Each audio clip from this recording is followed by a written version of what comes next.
Good evening, everyone. Today is 9/17/2013, about 8 o'clock at night, so an early one tonight.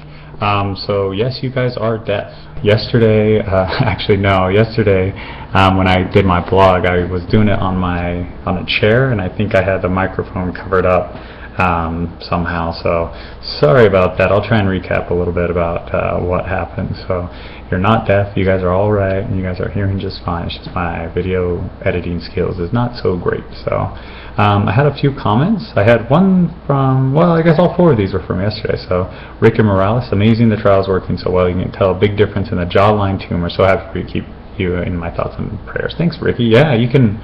It's significantly gone down. I mean, you can tell like day by day that this one is almost gone more or less, and then these ones.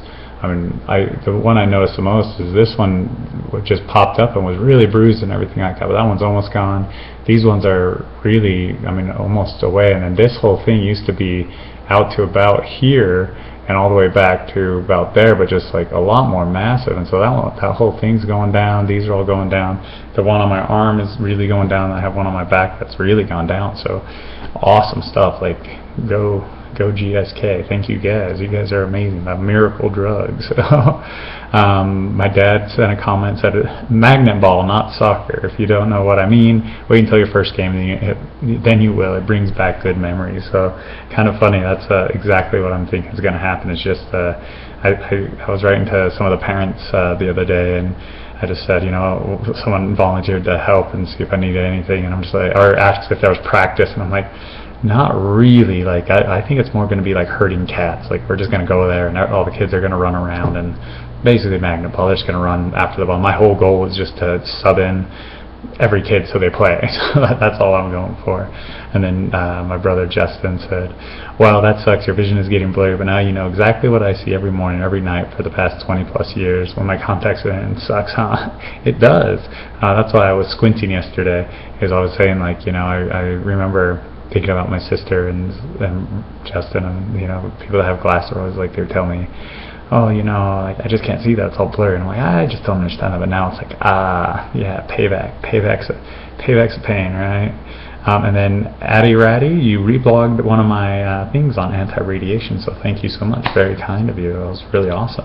And then Aline the Mystic. So I talked with Aline. She is awesome. One of a really inspiring lady. Like just talked with her, and she was she does like soul reading and stuff like that. She said she connected with my soul, and some of the things that I needed to work on was like my masculine energy. I have a lot of feminine energy apparently, which I kind of agree with. You know, I'm not really into sports. I'm not really into a lot of the guy things, I guess. So got to really connect with that, and then kind of talked about, you know, reconnecting with my dad. I mean, me and my dad have a great relationship right now, but just, you know, we've had our rocky points. So really trying to reconnect with that. So it's funny you were saying about, you know, it brings back good memories. Like to know some of those memories and really start reconnecting on that stuff. And you know, we've tried to go to lunch a few times, but kind of just hit and miss. So let's definitely make it happen. And you know, I'm going to put the effort out there to make that happen, and you know, see how it goes. So, and then just Molding Box is awesome. Like it was just a fantastic day yesterday, a fantastic day today. Had our executive meeting and a Molding Box training meeting that we do for our executive team as well. And so it was just awesome. We had this guy Craig Manning come in, and he does some of our training for the executives, and he just has some really, really good things talking about, you know, how he came from an athletic background of playing tennis and was coaching down at BYU, their tennis team, and really kind of helped rank them to start winning championships and stuff like that. And a lot of things he did was, you know, he went out and broke out these 5 attributes, and he said, like, you know, 76% of what makes people successful is just commitment. That's it, you know. And then there's confidence, there's emotional ability, there's technical ability, and the last one was character. But that was like 4%, 5%, 8%, and 7% respectively. And then 76% was just commitment, like just following through and just actually doing it day in and day out. And you know, the technical skills, it's like the college degree or something like that. And we found really with Molding Box that it's really that, like, it's really true that, you know, if we can find people that want to work hard, they will work hard through anything, not just rely on their degree or rely on their skills or whatever it is, and then really getting out of that. One of the thoughts was getting out of that conscious mind and getting back into that default setting, your subconscious, of saying how do we program that so that we're not putting out fires anymore. That's all automatic, that we can use the conscious part of our brains to really think strategy and tactics. So it was really, really, really awesome. So just great things going on there. And then I'm trying to think if I had some random thoughts, but they're random, so they flitter away, I suppose.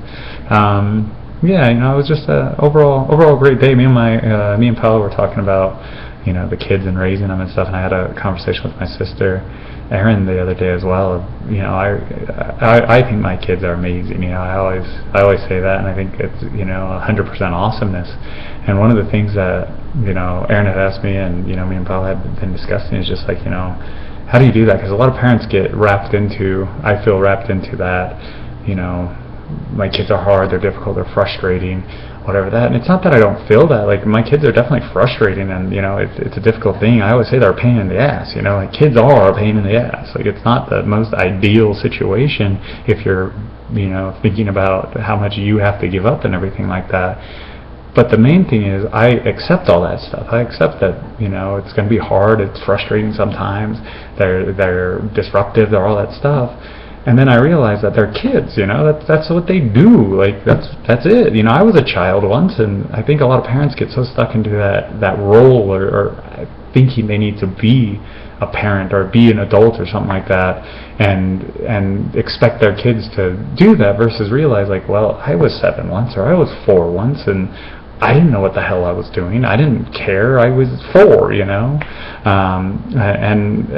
when like the anger pops up, or like the kids get really frustrated or whatever it is, I kind of look at it and say, well, this is the first time, or one of the first times they're experienced that. I've had 28 years to go through and figure out how to deal with that emotion. They've had 4. Like, obviously they don't know what they're doing, and they're going to get upset, and they're going to get crazy and all that stuff.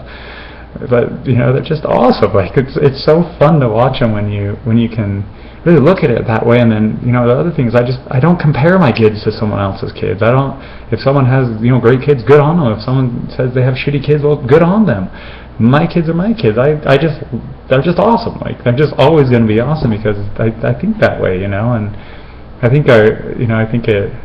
by having that supportive home around them, and really not comparing them against anyone else, or trying to make them adults, and just judge, not even judge them, but just let them be kids.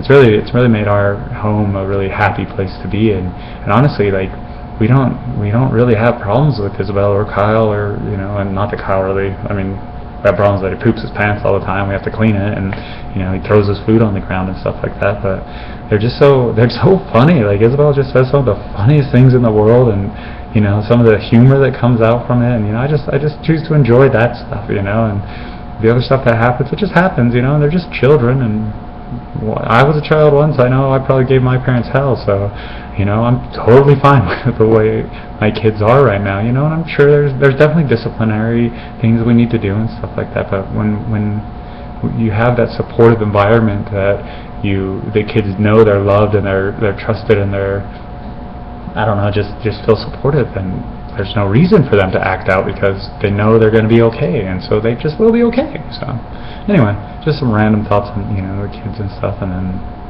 it was pretty enlightening, like me and Paula talking back and forth. Like, she's just an amazing woman. Like, truly. So going to the office today, we were kind of talking back and forth, just on like, we've been trying to get her kind of trained up more and more on what's happening at Molding Box and stuff. And sometimes we butt heads, because